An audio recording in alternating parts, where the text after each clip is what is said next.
Hey everybody, happy Wednesday night. Today is July 9th, 2025. This is Across the Pitch post rain delay show. I'm signing on right now, sharing out my some links to social media as I try to just like convince people to sign on.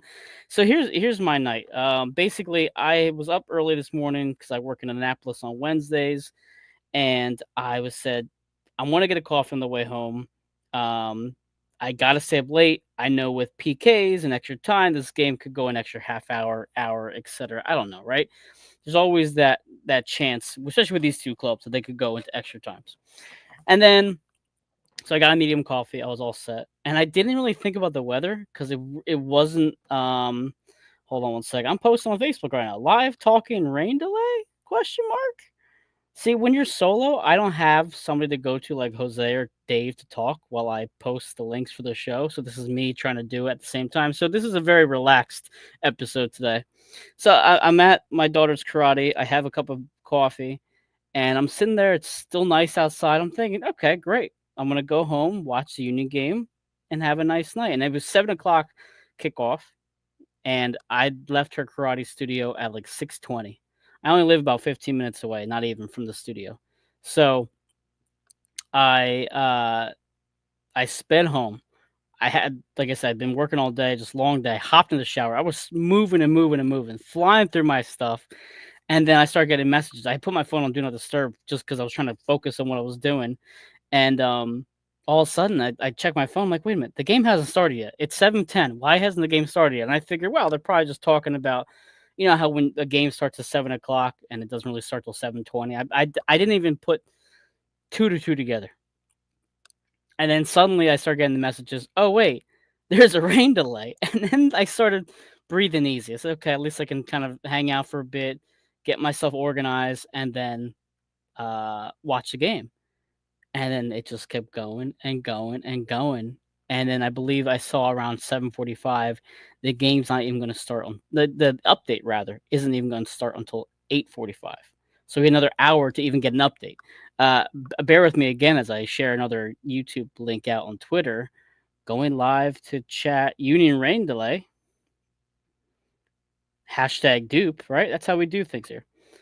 All right, now I can focus on this. So I was really excited about the tonight. Especially when the lineup came out. Quinn Sullivan back in the starting rotation. Ty Baribo available for selection in the starting 11. Now, Michael Ua was not available this evening, and I'm going to go through the entire starting lineup, and I'm going to go through the roster and the bench rather, because I do think some things are interesting there, and some things are worth noting. I have it up right now. We had Andre Blake in net, fantastic. Jacob Glesnes and Makani at center back. Nathan Harrell back from international duty at right back. Kai Wagner left back, Lukic and Danley, Vasilev and Quinn Sullivan, Ty Baribo, and Bruno Damiani. Fantastic starting lineup. And I was driving, like I said, back from the studio, and I see the lineup go out. I'm just pumped up. Now it gets a second wind. Okay, we could really kick some ass tonight with this lineup. We haven't had this lineup in so long. It's been so long since this 11 players played together. It's just fantastic. And then you go to the bench. Andrew Rick, no surprise there. Olivier, Frankie Westfield. Now, we knew that Frankie was dealing with an ankle injury. Per Bradley Carnell's press conference on Tuesday, he said that out of the three players, Ua, Bueno, and Westfield, Frankie Westfield was the closest to coming back, or at least questionable for Wednesday night. So the fact that he's on the bench gives you at least an idea that maybe he can't start, but he can probably play 25, 30 minutes if needed. He's an emergency sub if needed. Perfectly fine with Westfield on the bench. Alejandro Bedoya, Jeremy Raffanello, Kevin Sullivan. And then I noticed the striker. Michael Ua, still out with injury. Jesus Bueno, like I mentioned a few seconds ago, still out. But there's no Chris Donovan, and there's no Marcus Anderson. It's Sal Olivas as the third striker in this lineup.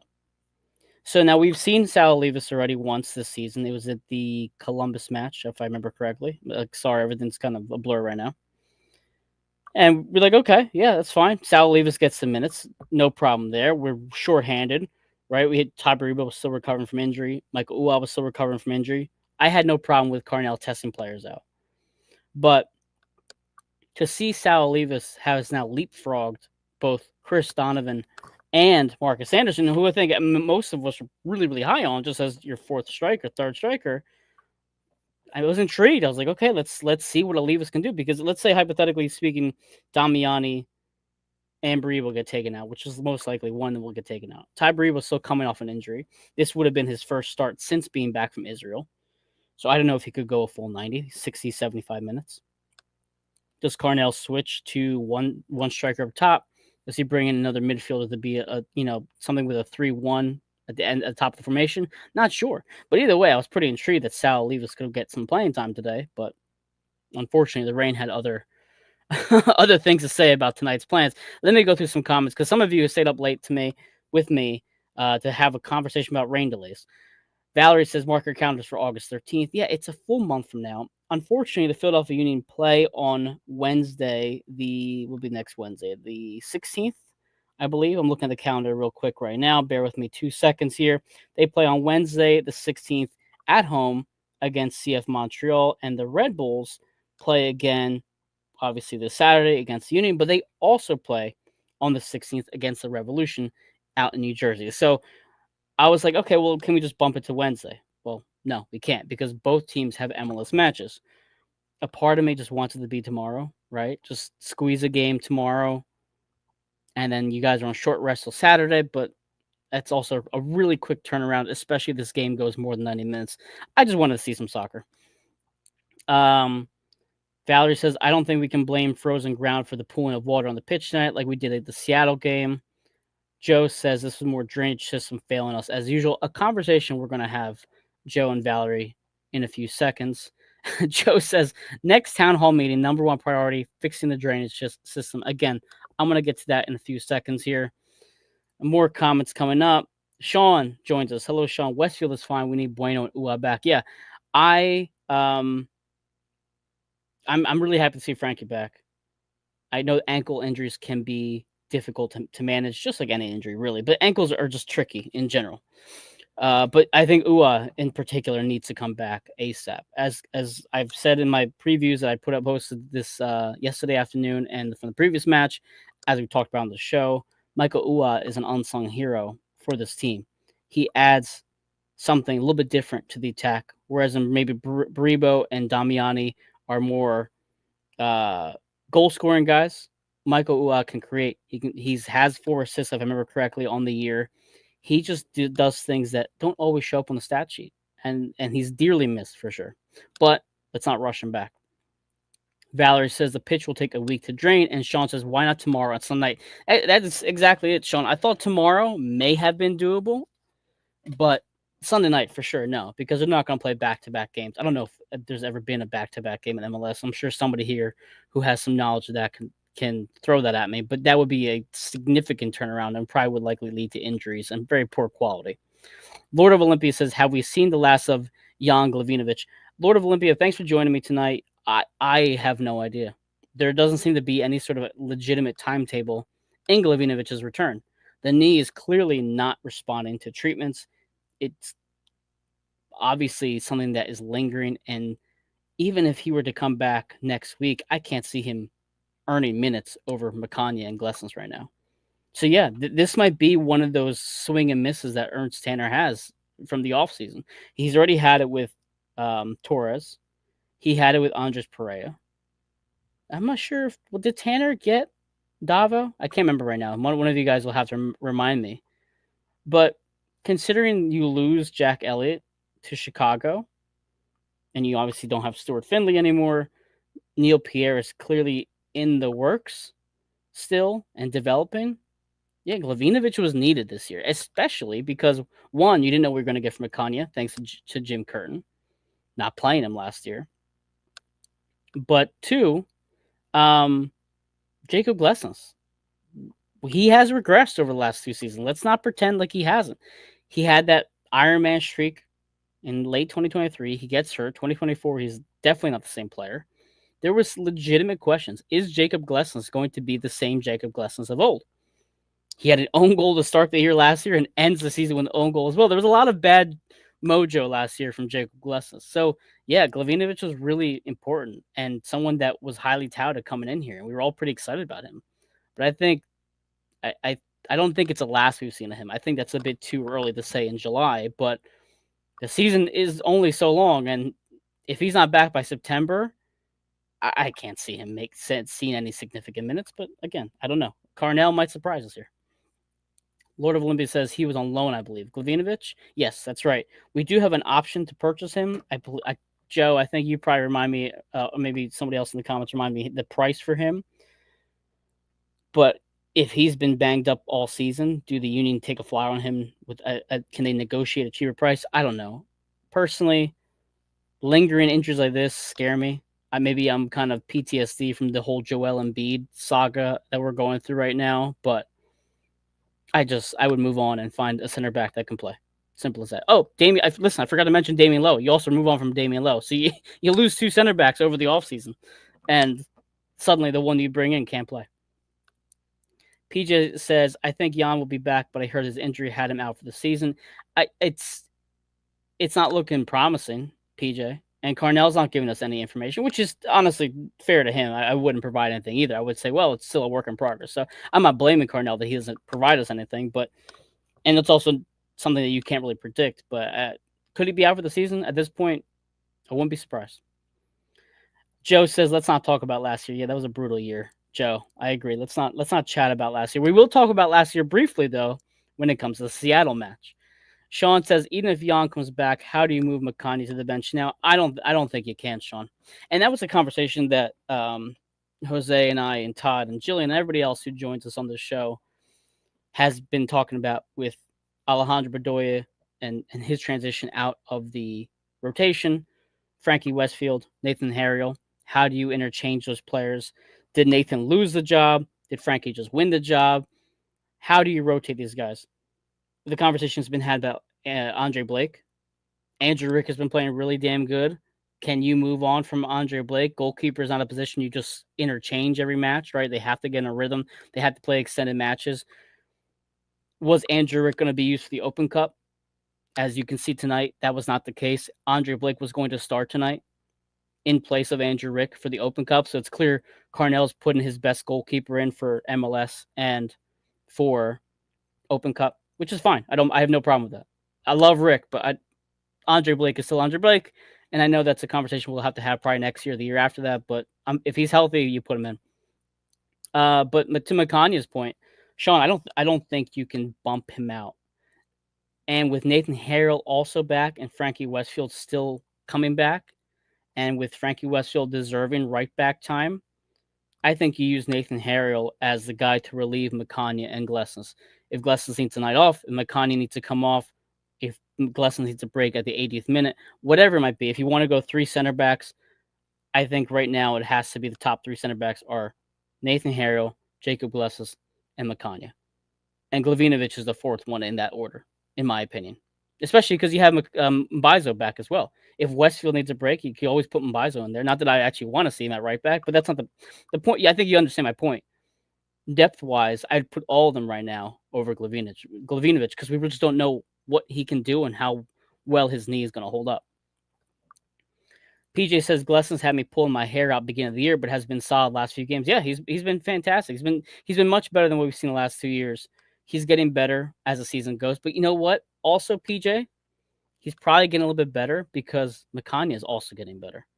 And his right back is proven to be pretty solid. And Kai Wagner's playing pretty well this season. And his defensive mids are really good. So maybe early on in the season, he was kind of dealing with the inexperience of Makanya next to him and even Nathan Harrell at times. But as the year goes on, I expect those two to play at a pretty high level. Joe says, I'm still learning the loan and buying players. So, yeah, it gets complicated sometimes. And Sean says a $3 million price. Also, real quick regarding loans, CJ Olney got loaned out to, I want to say Lexington off the top of my head right now. I can't think of it. I know Jose posted on Twitter. I'm fairly certain it's Lexington. CJ Olney gets loaned out. So, happy for him that he gets some playing time. I think the depth issue right now, I don't say issue, the depth is very clear amongst the Union 2 players. A lot of pieces moving on. You have David Vasquez, you have Periano. I mentioned Olivas, Marcus Anderson, Chris Donovan, et cetera, et cetera, et cetera. There's a lot of promising players right now. And CJ Olney was kind of thrown into that mix as well. Also, as we've seen Tanner do already, especially with Carnell in place, how is the old being taken out? What I mean by that is Daniel Gazdak, Jack McGlynn, players who may not fit the system. Now, I haven't seen enough of CJ Olney play, so I'm not going to speculate on whether he fits the system or not. If somebody who here watches Union 2 a lot, if they want to chime in, please feel free and add your comment. I'll be glad to put it up. But if Tanner does not believe that CJ fits the system anymore, then yeah, maybe he moves on from it and he loans him out. That's fine. I have no problem with that. So I'm hoping and wishing CJ the best. I know there are some Union ties out in Lexington. I know Corey Burke. I think Jose told me Marcus Epps. There's another one off the top of my head right now. I apologize. I can't think of it. But some Union ties out there in USL that Olney is going with. So good luck to him. Let me bring up a few more comments as well. Joe, the Seattle game. I'm getting there, Joe. Don't worry, I'm getting there. It's only so much we can talk about on a rain delay, but we're going to get there. Joe says, as of right now, whatever happens with Jan, he'll be starting bench for the rest of the season and possibly next season. Yeah, I think I would agree with that too, Joe. Valerie says, I pray that we have an even healthier roster for the 13th of August game than we did for tonight. Valerie, I think that's a great point. We're going to get to that in a second as well. Sean says, backline all better because goalie position has been better and they don't have to do too much extra. You know what, Sean? Also a fantastic point. We've seen the likes of Joe Bendick. We have seen the rapid decline of Oliver Semley. Listen, Oliver Semley gets a lot of shit on now. Probably rightfully so, right? But there was a brief time where Oliver looked like a diamond in a rough hit for Ernst Tanner. I think there was a good 7-game stretch where he replaced Andre last season, and we thought, wow, this guy can play. Like, he's pretty solid. And then all of a sudden it went right down the drain. I don't know what happened. He just wasn't the same goalkeeper. So you're right, Sean. I think the fact that you've had this rotating door of backup goalies with Oliver and Joe Bendick the year prior, and all this stuff or an unhealthy Andre, right? Not even just a backup goalkeeper, with an unhealthy Andre as well. It's difficult for the defense to play in front of that. So he's healthy, knock on wood, for now. Andrew Rick is clearly, in my opinion, the heir apparent for him, and he's playing fantastic. Kudos to Andrew Rick at such a young age to do so. But that's definitely influenced the defense. Absolutely. 100% agree there. Joe says you still see some hiccups, especially when we face Columbus and a couple others. Yeah, and there's some things to work on. And again, Joe says Pickle Rick. Yeah, I love that nickname.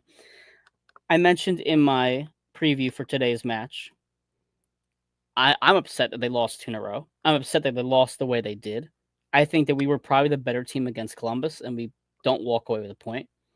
I think we should have left Nashville with a point, and you have a careless penalty from Akanya on Hani Mukhtar, and they get a penalty kick.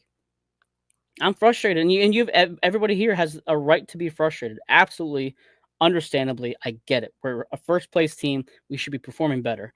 But the context is important, and I've said this on my show recently. I said in my article, it's tough for Carnell to do what he's doing, and he can, as we gave Curtin the same, I wouldn't say excuse, but like cop out, I guess, whatever you want to call it. Curtin doesn't have much of a roster to work with. The same can be said for Carnell. He doesn't really have much of a roster to work with after like 13, 14 players. It starts declining fairly quickly. So I give him some grace and some leeway. Carnell has proven to me that he can figure this out with the roster in hand. So now the issue is, though, to Joe's point, we did also blow the game against Miami. We blew the game against Columbus earlier in the year, and that was with the healthy and available roster.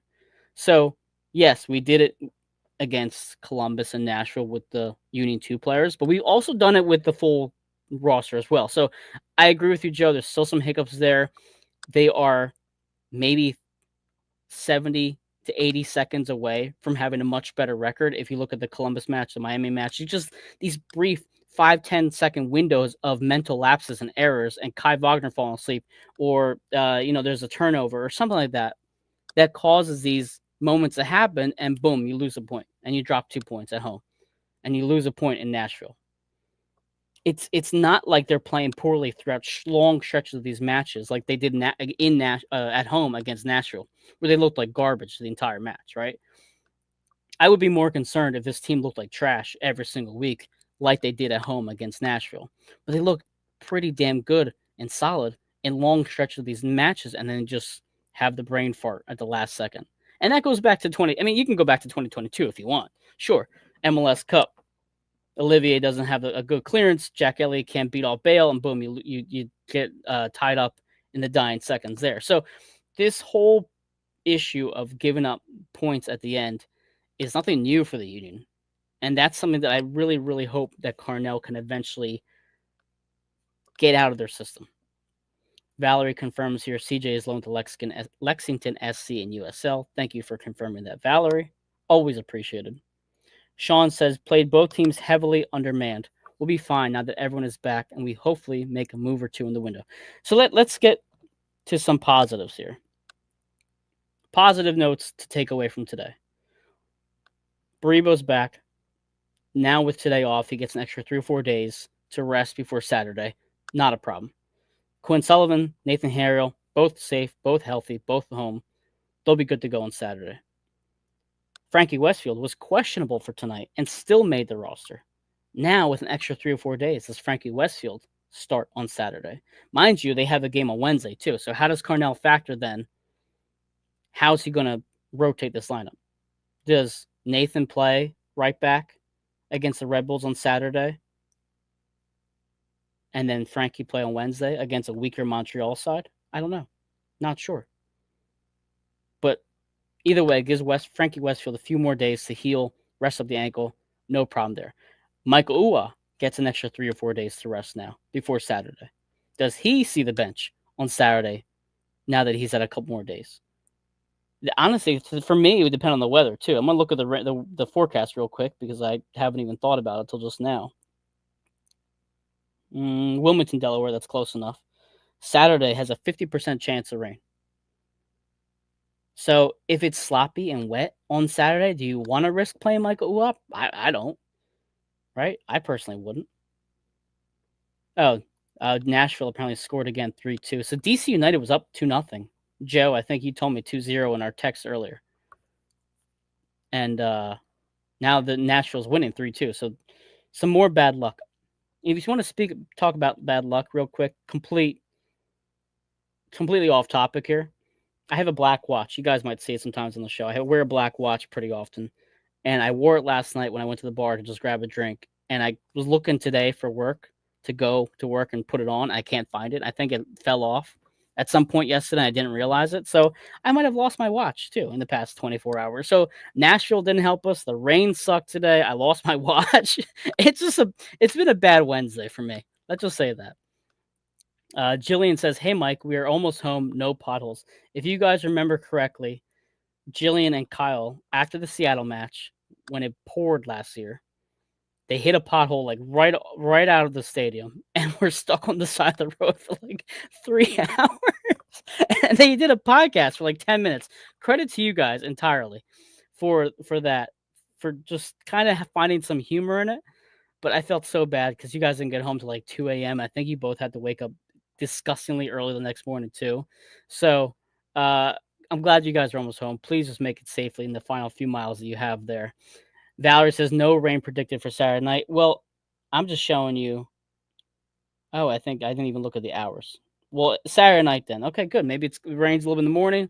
No rain at night. Fantastic, Valerie. Let's keep an eye on that weather for sure. But let's talk about the Seattle game. So if you guys remember last year, it was very early on in the season. It was fairly cold too, if I remember correctly.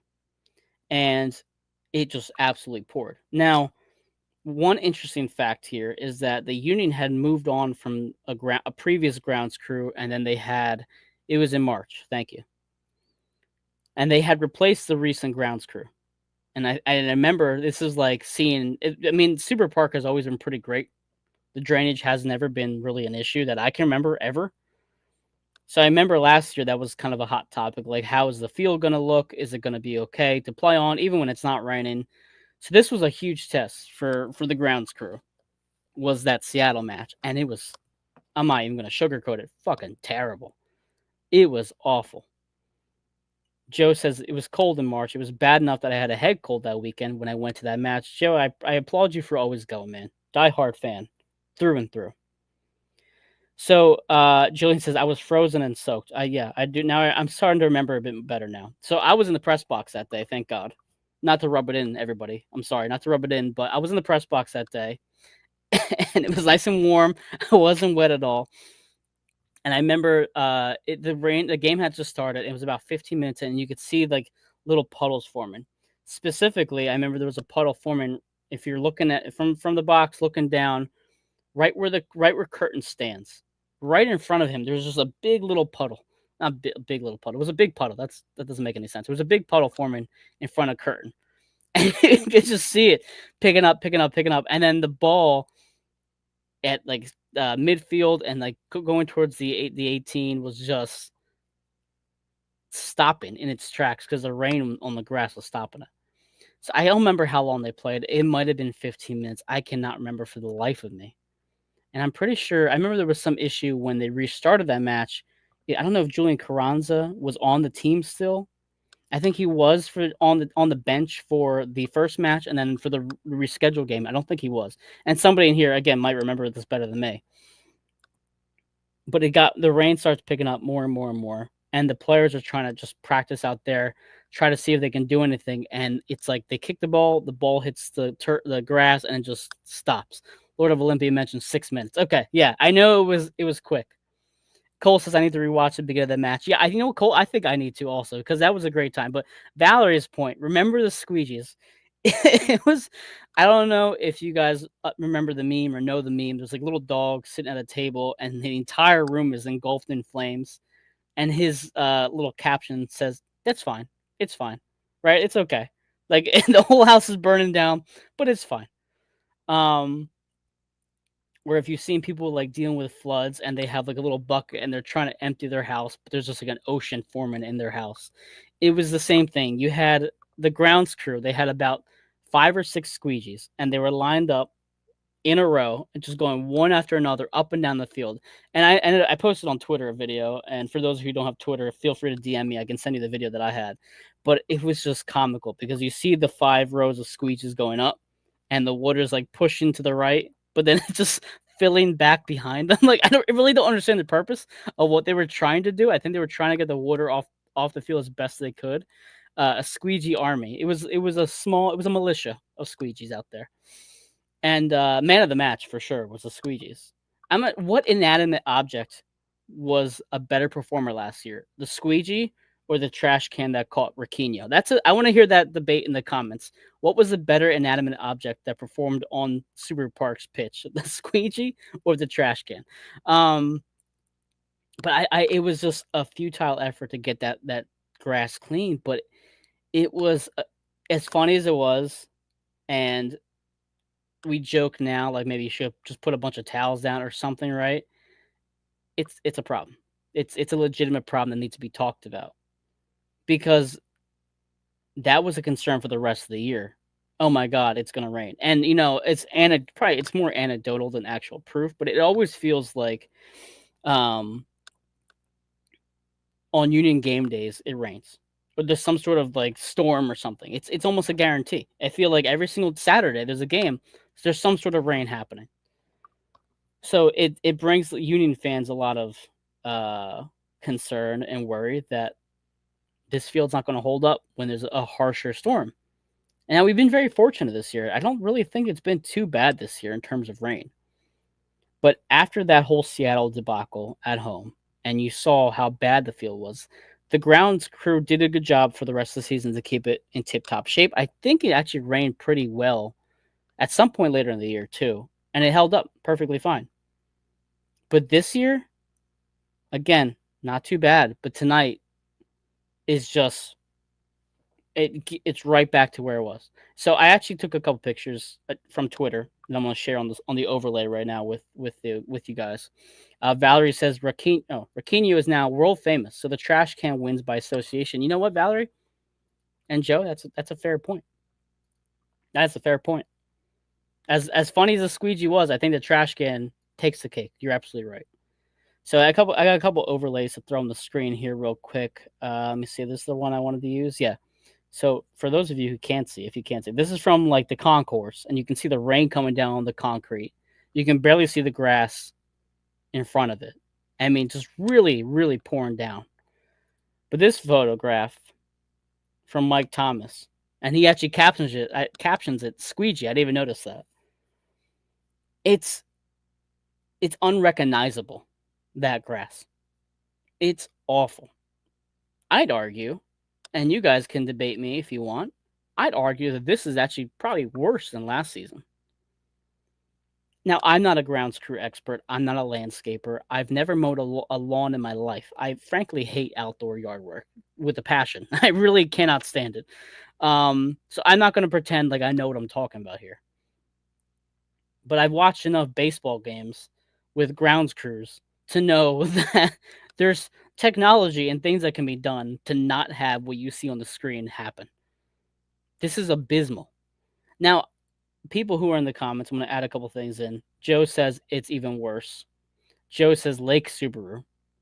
Cole says, does anyone know why they don't put a tarp on the field? Thank you, Cole, for segueing me into this topic.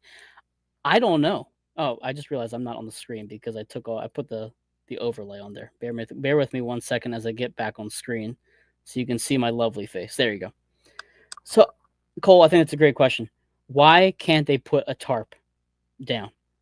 Is there something with soccer fields compared to baseball fields that does not allow a tarp? Is it because in baseball you only cover the infield and you don't cover the outfield? Is it the size? Is it storage? Like, do they not know where they're going to keep the tarp? I don't understand it. Now, also, as I say this and I talk things out, I notice they don't put tarp down on the outfield of baseball diamonds. They only put it on the dirt. But again, I've watched enough Phillies games and baseball in general to know that even after a harsh storm, the grass is pretty damn reliable. There's not a lake at Citizens Bank Park after a rain delay.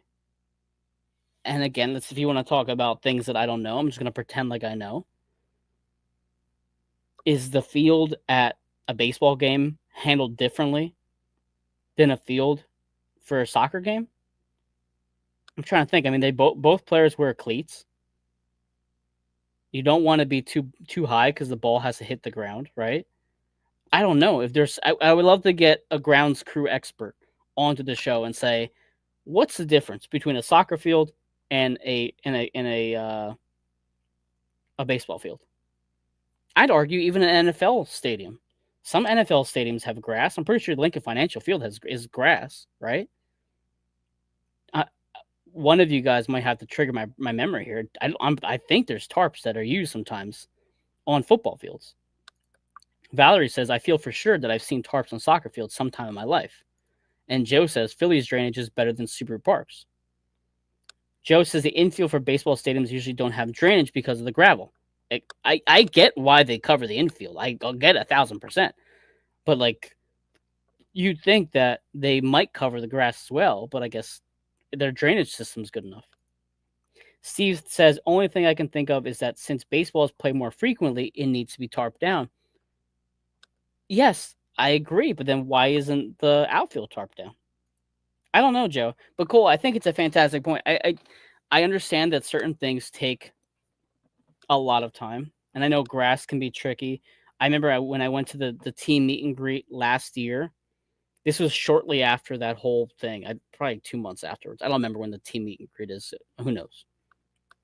But I remember when I looked down at the field while we were waiting in line, there was like little lamps across Subaru Park's pitch that were used on certain parts of the grass. So I know that it's this process that I am not qualified to talk about. I understand it. But if there's ongoing issues and it's not going the way you want it to go,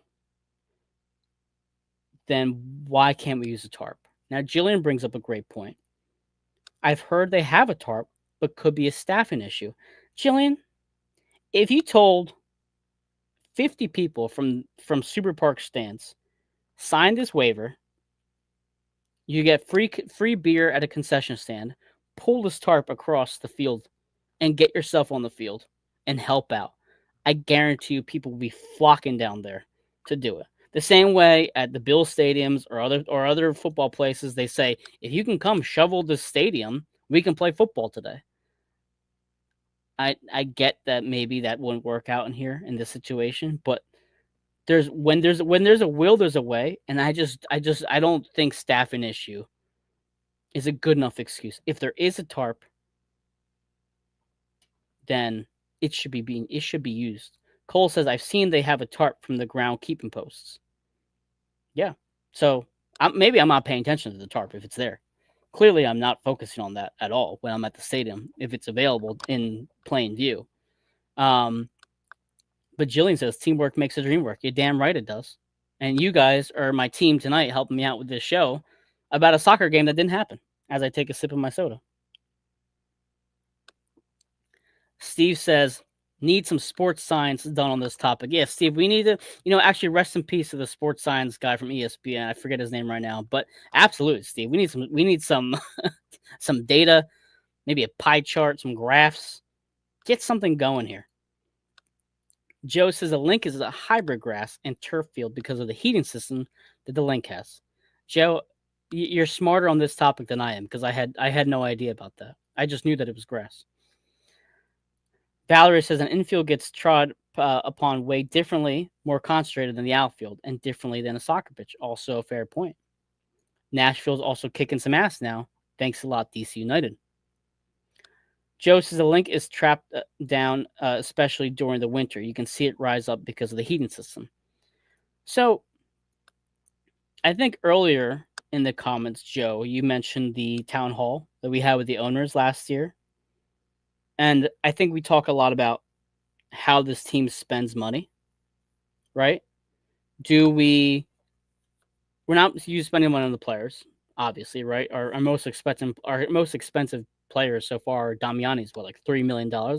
We don't spend a lot of money on the players, but we are selling players overseas. We are profiting from our academy. So where is the money going then? Well, they're doing the sports complex, right? They're doing everything that's alongside Subaru Park with the practice facility and the turf, whatever. Certainly not the Jose Nunez is here. Hell yeah. Jose, first of all, I'm glad you got home safely. Secondly, it's surprising how long I can talk about absolutely nothing for 38 minutes. It's fantastic. It's actually been a great conversation. It's been a very fun conversation. I Yeah, I actually am like shocked because I came downstairs to I just got home. I took the dog out. Dog people. I don't know if this is normal, but my dog doesn't poop for my wife, but poops for me. So like I came to finally let her out and go. Um, but it took me. It usually takes me about like 45 minutes to get to the stadium after press stuff and whatever. Like there's no traffic.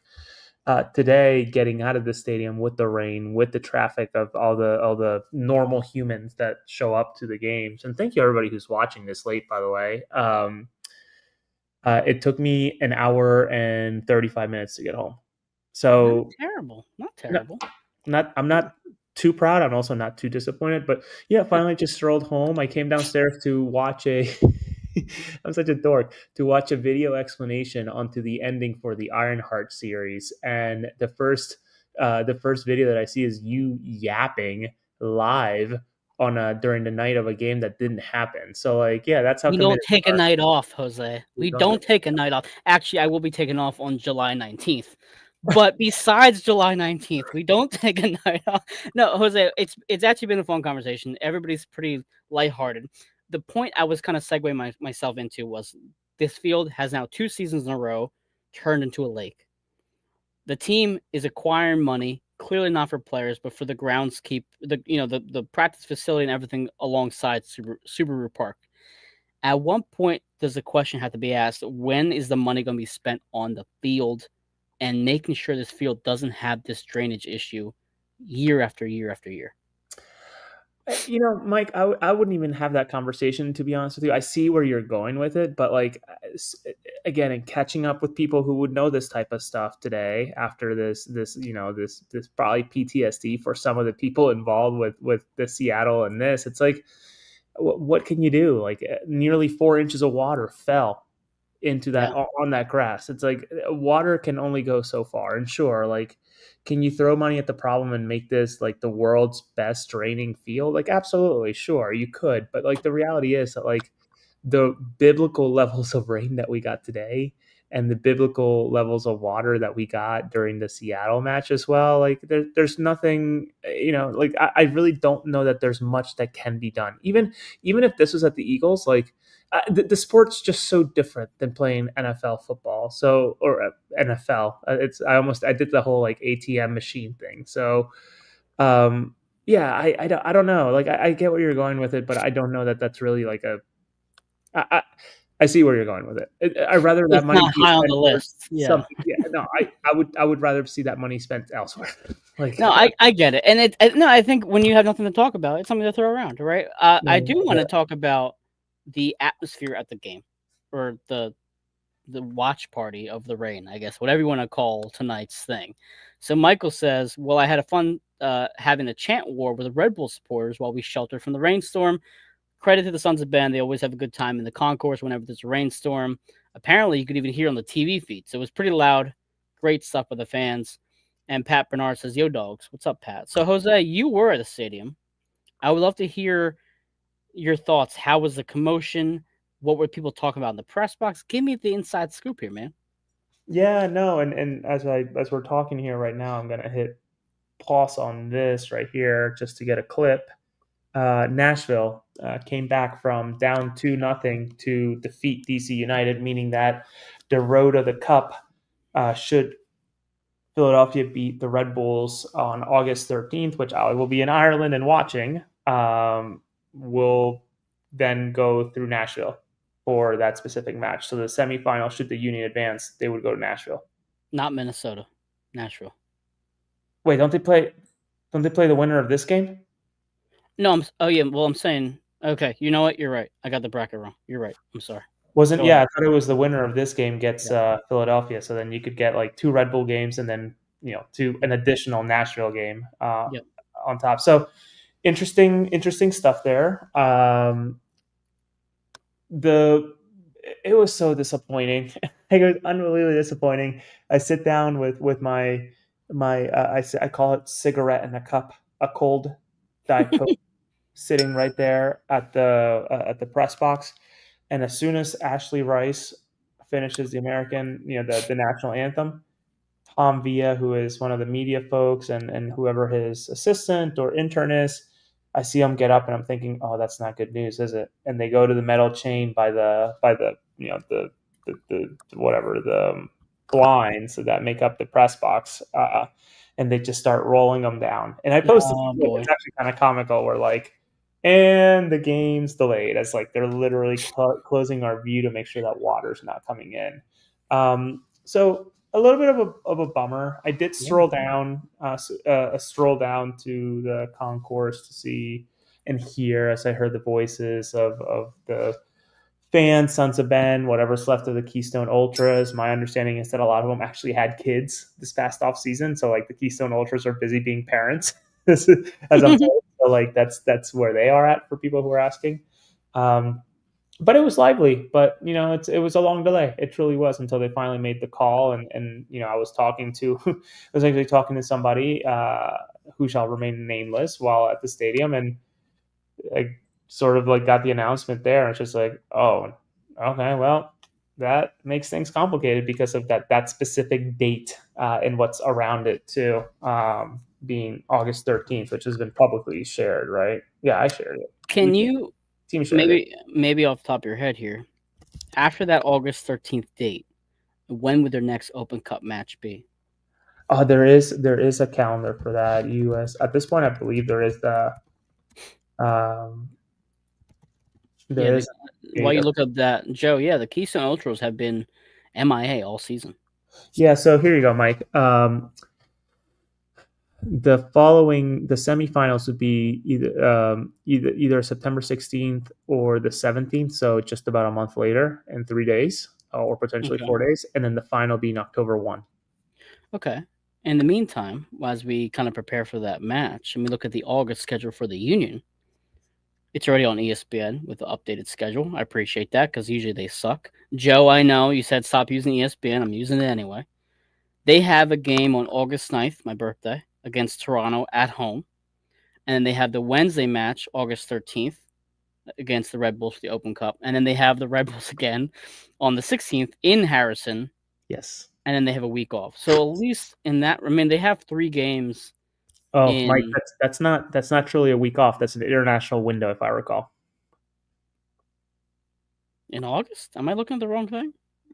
Oh no, that you're talking August. I'm sorry. I thought you were talking September. Oh no, August. I'm sorry. I'm just focusing on the quarterfinal match right Yeah. now.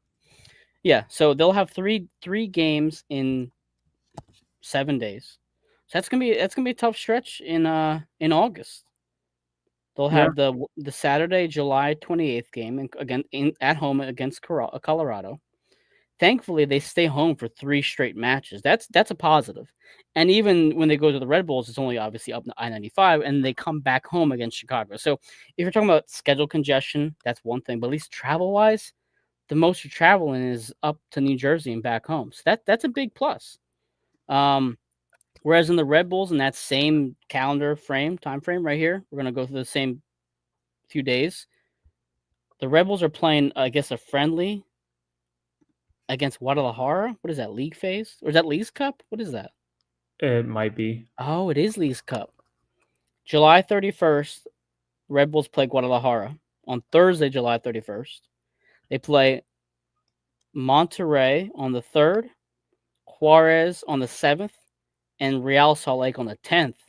And then they play us on the 13th. Yeah, they play the Union. Yeah, it's yeah. I mean, So, it's the biggest blessing in disguise that I think people are forgetting, just because maybe we as press members should be shouting from the rooftops. Mike, it's like no CONCACAF Champions Cup, no Leagues Cup to get involved in. I personally, obviously, you know this. I've been on the record many times. Love the international atmosphere. Don't forget the Frankfurt game, August 2nd, I think. oh yeah, Um, friendly. um, it's the play that many games because they chose, or they were assigned to play U.S. Open Cup, and they didn't qualify for Club World Cup. Yeah. I think other things to keep in mind here. So I'm looking at the FIFA International calendar. Yeah, I mean, congestion is going to be crazy because then you have September 1 through the 9th. That's an international match window for the Blakes of the world, the Danleys of the world, Baribos of the world. And then back again, October 6th through the 14th and November 10th through the 18th for all those international players. So Yeah. now that teams are like the Union getting to the business end of their season, and I think I surveyed a few people today internally and externally. Internally of the Oh, we lost Jose. I think we lost Jose. Damn it. See, that's it. So, oh, there he's back. He's back. Hold on. We lost you, buddy. Yeah, I'm not sure what happened. I'm sorry. As I was saying, I surveyed people internally and Yep. people externally, and the reality is that like this is the competition where I think the eggs are in. Like this is the U.S. Open Cup is the one that obviously they're so close. They're 2 matches away. Can I ask you something then? I actually have a point about that Three. really quick. Yes, I actually have a point about that, and we'll get to that in a second. I think it's a good way to end the night. Interesting question for you then, sir. If you're the Red Bulls right now, you're currently in 8th place in the Eastern Conference. Yeah. You, let's say hypothetically, are 6th to 8th by the time August comes around. And then you have Leagues Cup. What's your priority? Because you have 4 matches in Leagues Cup before you even get to the Open Cup. That is, I mean, it got unbelievably difficult for them with this match. And again, you speaking it out loud sort of completely illustrate just how hectic that's going to be for them and the decisions that coaching staff needs to make. And I wonder if MLS slash US soccer, et cetera, will make some sort of, I don't know, like some sort of exception. Like, can they bring additional players because of the hecticness of it? And unprecedented nature of having to reschedule this game in the middle of another tournament, beyond another tournament. Like I don't know. But if I was a folk in New York making these decisions, I would say U.S. Open Cup because it's genuinely just 3 games away from hosting or holding a trophy in your hands, right? Uh, the players may say something different because it's been well documented by me how much money they make from Leagues I Cup. was just about to say, where's the financial decision here? I Yeah, mean, I think if you're the Red Bulls, you're saying we want to play tonight. We want to play tonight. Get it out the way. Play tomorrow if you have to. Do not put us in August. Because if they want to go for both and they're like, we're all in for Open Cup, we're all in for Leagues Cup. Obviously, MLS is very important for us. And they're like, fuck, we have a really tough August now. yeah, And it's and they are, I'd probably say they're probably the healthier of the two teams tonight. Would you agree with that? Between the Union and the Rebels? yeah. Was Frankie Westfield on the bench tonight? Yes, he was Okay, on the bench tonight. that's kind of shocking. It was signaled to me like the day after his injury that he will like Montreal was likely when he would come back. So to see him on the bench it's a good sign. Right, Um, right. Yeah, I would agree with that. I think that they're maybe the healthier side. It absolutely helps that Nate and Quinn are back, but like I,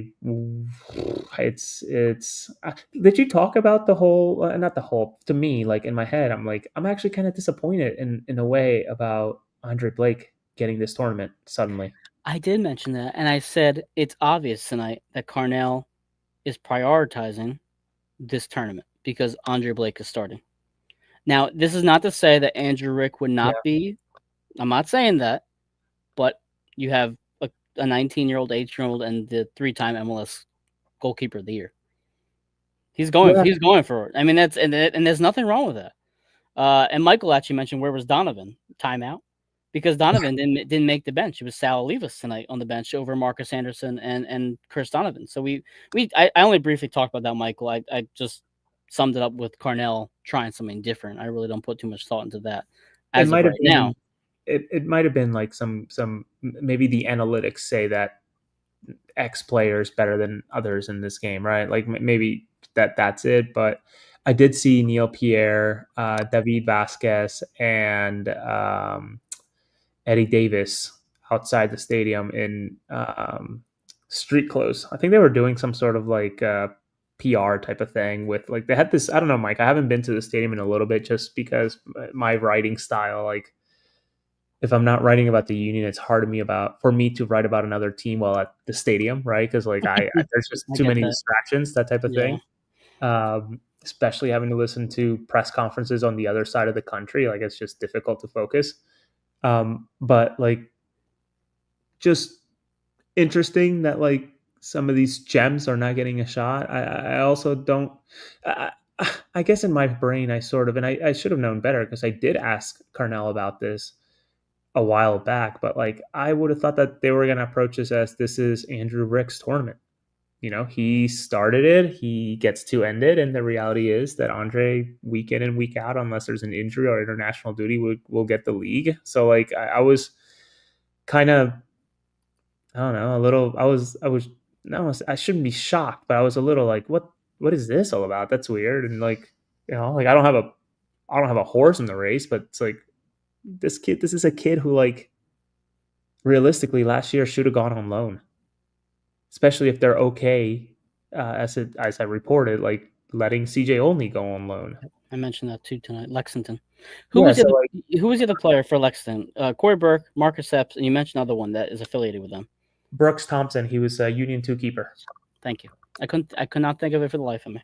Nope, Who you're good. else? So here's the I got home preparing for this game, and the one thing I thought of was, let's say Carnell and the Union win tonight. Obviously, the match didn't happen, but let's say they won tonight, right? Uh-huh. Carnell is now reaching Jim Curtin expectation status in the terms of where he makes it in a tournament. Jim Curtin has made it to the semis in the Leagues Cup tournament, in Open Cup. He's made finals, 3 finals, MLS final, CONCACAF semifinals. I think a lot of fans were excited about Carnell because they were not under the impression that Jim Curtin could win the big game. right? Andy Reid effect for Philadelphia fans. Couldn't win the big game. So you bring a new coach in. How much leeway and grace do you personally, Jose? I'm not talking about the fans in general, but just you personally, as a fan, first give Carnell if he cannot pass or overcome the hump that Jim Curtin left behind, or is it just not fair to simply put that pressure on Carnell? Because unfortunately, whether you agree with it or not, the fans are going to say, "Oh, here we go again, another guy who can't get over the hump." Um, uh, And there's not a right answer, so I just kind of yeah, I'm just spitballing here tonight. I mean, just a knee-jerk reaction or immediate answer would be like, no, there's no. I don't think the expectations. I mean, think about it, Mike. Like, I think myself, Todd, and maybe like one or two other people versus you, certainly Kevin Kincaid, the Joe Tansis of the world, certainly Jonathan Tannenwald. Like, I was very high on this team from the get go. I kept on telling you, like, I think this is a top three, top four team. And, you're just kind of like, how? They're running it back. They're running it back. It's like, yeah, but like, they really weren't that bad last year. But the reality is that, like, I guess ask me this question once July's done. Meaning, like, do they bring bodies in that supplement versus continuing to loan out players? Which I think loaning out's perfectly fine, especially for some of those players in the fringe. But like, who do they bring in what position? And So, would you say then that you are waiting to see what gun Tanner arms Carnell with before you make this conversation? Because I think we'd all agree that Tanner didn't arm Curtin well enough in his seasons with the Union. but to that, I would counter, like, he had Baribo all along, chose not to use him, right? He Chris had Donovan was better than him. I don't know what to tell you, man. I don't know what he to tell had you. he technically, I mean, technically Frankie Westfield was there, but was developing. Like, Macania.